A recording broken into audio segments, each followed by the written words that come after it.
মান সম্মান বাঁচাতে ফেসবুকের সার্চ হিস্টোরি আপনি এখনই ডিলিট করুন। আপনি ফেসবুকে কখন কী সার্চ করেছেন বা দেখেছেন, অন্য কেউ যদি আপনার ফেসবুক ওপেন করে আপনার ফেসবুকের সার্চ হিস্টোরিতে খুব সহজে কিন্তু দেখতে পাবে যে আপনি ফেসবুকে কখন কী সার্চ করেছেন বা দেখেছেন। সো আপনি এটা কীভাবে ডিলিট করবেন বা রিমুভ করবেন, চলুন আমি সেই প্রসেসটা দেখে দিচ্ছি। ভিডিওটি অনেক ইম্পর্টেন্ট, টাইমলাইনে শেয়ার করে রাখুন, যে কোনো সময় কাজে লাগতে পারে। তো ফার্স্টে আপনি ফেসবুক ওপেন করবেন, এরপরে ওপরের দিকে যে সার্চ বার রয়েছে আপনি এখানে ক্লিক করবেন। এই অপশানে ক্লিক করার পরে আপনি ফেসবুকে কখন কী সার্চ করেছেন সবগুলো কিন্তু এখান থেকে শো করবে। শুধু এখানে না, অন্য আরেকটা অপশন রয়েছে, ওখানে কিন্তু দেখা যাবে। সো এগুলো যদি আপনি সার্চ করে থাকেন আর অন্য কেউ যদি দেখে, আপনার মান সম্মানের যে বিষয়টা আপনি বুঝতে পারছেন আশা করি। তো আপনি এটা রিমুভ করবেন কিভাবে? এর জন্য আপনি যেটা রিমুভ করবেন, ডান পাশে দেখবেন যে 3 ডট একটা অপশন থাকবে। আপনি যদি এখানে ক্লিক করেন তাহলে এখান থেকে ডিলিট করার একটা অপশন থাকবে। আপনি ডিলিট করলে কিন্তু একটা একটা করে রিমুভ করতে পারবেন। আর সবগুলো যদি একসাথে রিমুভ করতে চান তাহলে C1 লেখা থাকবে, আপনি এখানে ক্লিক করবেন।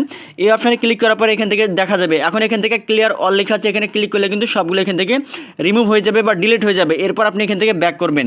ব্যাক করার পরে ফেসবুক ওপেন করার পরে উপরের দিকে বাম কর্নারে অথবা ডান কর্নারে 3 লাইন একটা অপশন থাকবে, আপনি এখানে ক্লিক করবেন। এরপরে নিচের দিকে দেখবেন যে সেটিংস এন্ড প্রাইভেসি লেখা থাকবে, আপনি এখানে ক্লিক করবেন। দেন আপনি এখান থেকে আবার একটা সেটিংসের অপশন পেয়ে যাবেন, আপনি সেটিংসে ক্লিক করবেন। এরপর এখানে অনেকগুলো অপশন শো করবে, আপনি নিচের দিকে স্ক্রল করবেন, দেখবেন লেখা থাকবে অ্যাক্টিভিটি লগ নামের একটা অপশন, আপনি এই অপশনে ক্লিক করবেন। এরপর আপনি আবারও নিচের দিকে স্ক্রল করবেন, দেখবেন লেখা থাকবে লগ ইনফরমেশন লেখা থাকবে, ডান পাশে একটা অ্যারো আইকন থাকবে, আপনি এখানে ক্লিক করবেন। এই অপশানে ক্লিক করার পরে নিচের দিকে স্ক্রল করার পরে দেখবেন এখানে সার্চ লেখা আছে, ডান পাশে একটা অ্যারো আইকন থাকবে, আপনি এখানে ক্লিক করবেন। দেন এখান থেকে ইওর সার্চ হিস্টোরি লেখা থাকবে, আপনি এই অপশনটা ওপেন করবেন।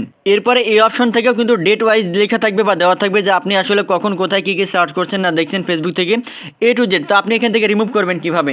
এর জন্য ডান পাশে 3 ডট একটা অপশন রয়েছে, আপনি যদি এখানে ক্লিক করেন তাহলে এখান থেকে কিন্তু ডিলিট করার অপশন থাকবে। ডিলিটে ক্লিক করলে কিন্তু এখান থেকে আপনি ডিলিট করতে পারবেন। আর যদি সবগুলো একসাথে রিমুভ করতে চান বা ডিলিট করতে চান তাহলে ক্লিয়ার ক্যাশ লেখা আছে, আপনি যদি এখান থেকে ক্লিক করেন বা ক্লিয়ার সার্চ হিস্টোরিতে ক্লিক করলে এগুলো সব কিছু রিমুভ হয়ে যাবে বা ডিলিট হয়ে যাবে। দেখেন এগুলো ডিলিট হয়ে গেছে।